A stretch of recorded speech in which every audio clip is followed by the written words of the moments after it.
नमस्कार, मी रुशाली यादव सारंग। या बुलेटिनमध्ये आपण बातम्या विस्ताराने पाहणार आहोत। बुलेटिनच्या सुरुवातीला महत्त्वाची बातमी। धनंजय मुंडेंचा राजीनामा घेईपर्यंत बीड सोडणार नाही असं म्हटलेलं आहे अंजली दमानिया यांनी। वाल्मिक कराडला अटक होईपर्यंत बीड सोडणार नाही असं त्यांनी म्हटलंय। रोज 10 ते 12 वाजेपर्यंत जिल्हाधिकारी कार्यालयाबाहेर थांबणार। बीडमध्ये आम्ही सत्यशोधक आंदोलन करण्याचा निर्णय घेतलाय अशी माहिती अंजली दमानिया यांच्याकडून देण्यात आली आहे।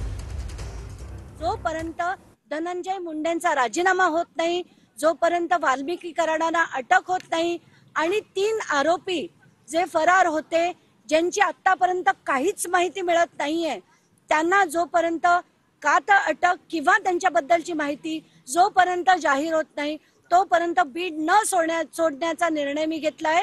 तर रोज 10 ते 12 कलेक्टर कार्यालयाच्या बाहेर आम्ही थांबणार। जे लोक आणून माहिती देतील अशा लोकांकडनं माहिती घेऊन तिथे जाऊन तथ्य शोधून एक एक गोष्ट आम्ही बाहेर काढणार। धनंजय मुंडे आणि वाल्मिक कराडांविरुद्ध ही लढाई आता सुरू होतीये, पण याचा अर्थ हे दोघच गुन्हेगार आहेत असं नाही।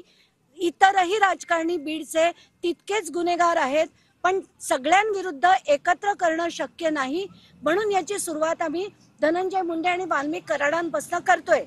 ते व त्यांचे सहकारी किंवा त्यांचे कार्यकर्ते किंवा त्यांचे साथीदार यांनी जे कुकृत्य केलं असेल ते आणून आम्हाला सांगावं असं नम्र विनंती मी बीडच्या नागरिकांना करते।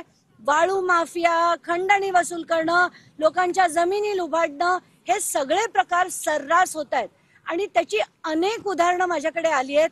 अनेक त्याचे व्हिडिओज, फोटोज आलेत।